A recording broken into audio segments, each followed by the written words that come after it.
Every country on earth at the moment is reforming public education. There are two reasons for it. The first of them is economic. People are trying to work out, how do we educate our children to take their place in the economies of the 21st century? How do we do that, given that we can't anticipate what the economy will look like at the end of next week, as the recent turmoil is demonstrating? How do we do that? The second, though, is cultural. Every country on earth is trying to figure out, how do we educate our children so they have a sense of cultural identity and so that we can pass on the cultural genes of our communities while being part of the process of globalization. How do we square that circle? The problem is they're trying to meet the future by doing what they did in the past. And on the way, they're alienating millions of kids who don't see any purpose in going to school.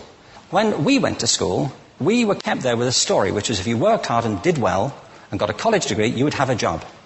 Our kids don't believe that. And they're right not to, by the way. You're better having a degree than not, but it's not a guarantee anymore. And particularly not if the route to it marginalizes most of the things that you think are important about yourself. Some people say we have to raise standards as if this is a breakthrough. You know, like, really, yes, we should. Why would you lower them? You know, I haven't come across an argument that persuades me of lowering them. But raising them, of course we should raise them. The problem is that the current system of education was designed and conceived and structured for a different age. It was conceived in the intellectual culture of the Enlightenment and in the economic circumstances of the Industrial Revolution. Before the middle of the 19th century, there were no systems of public education. Not really. I mean, you could get educated by Jesuits, you know, if you had the money. But public education, paid for from taxation, compulsory to everybody and free at the point of delivery, that was a revolutionary idea. And many people objected to it. They said it's not possible for many street kids, working class children, to benefit from public education. They're incapable of learning to read and write, and why are we spending time on this? So there's also built into it a whole series of assumptions about social structure and capacity. It was driven by an economic imperative of the time, but running right through it was an intellectual model of the mind, which was essentially the Enlightenment view of intelligence. That real intelligence consists in the capacity for a certain type of deductive reasoning and a knowledge of the classics originally, what we come to think of as academic ability. And this is deep in the gene pool of public education, that there are really two types of people, academic and non-academic, smart people and non-smart people. And the consequence of that is that many brilliant people think they're not, because they've been judged against this particular view of the mind. So we have twin pillars, economic and intellectual. And my view is that this model has caused chaos in many people's lives. It's been great for some. There have been people who have benefited wonderfully from it. But most people have not.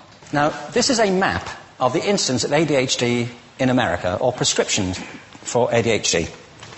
Don't mistake me here. I don't mean to say there is no such thing as attention deficit disorder. I'm not qualified to say if there is such a thing. I know that a great majority of psychologists and paediatricians think there is such a thing. But it's still a matter of debate. What I do know for a fact is it's not an epidemic. These kids are being medicated as routinely as we had our tonsils taken out.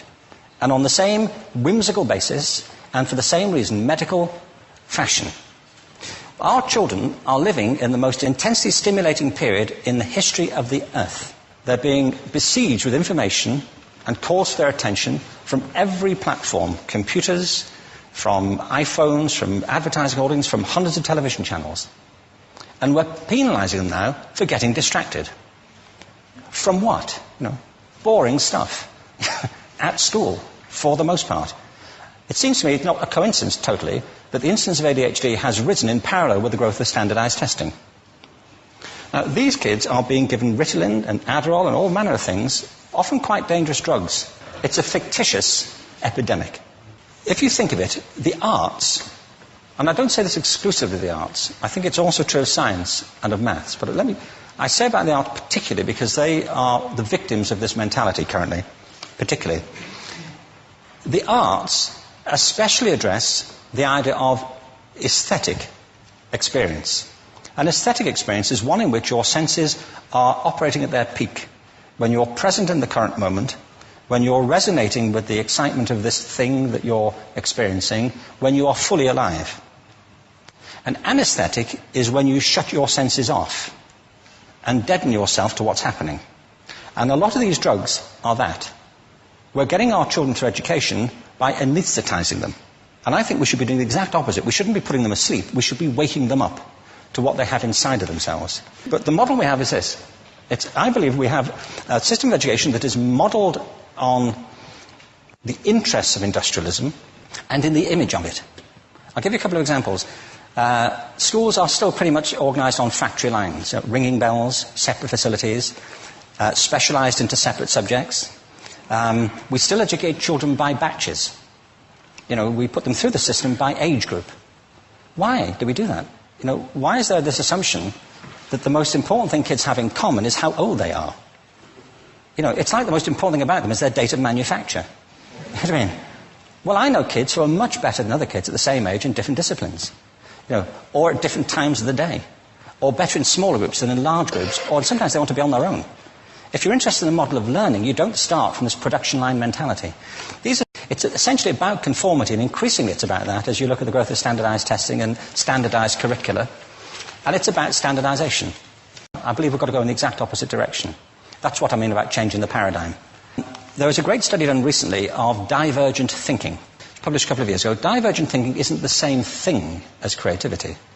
I define creativity as the process of having original ideas that have value. Divergent thinking isn't a synonym, but it's an essential capacity for creativity. It's the ability to see lots of possible answers to a question, lots of possible ways of interpreting a question, to think what Edward de Bono would probably call laterally, to think not just in linear or convergent ways, to see multiple answers, not one. So, there are tests for this. One kind of cod example would be people might be asked to say, how many uses can you think of for a paperclip? One of those routine questions. Most people might come up with 10 or 15.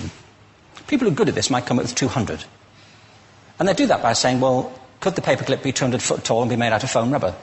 Does it have to be a paperclip as we know it, Jim? Now, there are tests for this, and they gave them to 1,500 people. This is in a book called Breakpoint and Beyond. And on the protocol of the test, if you scored above a certain level, you'd be considered to be a genius at divergent thinking. Okay? So my question to you is, what percentage of the people tested, of the 1,500, scored at genius level for divergent thinking?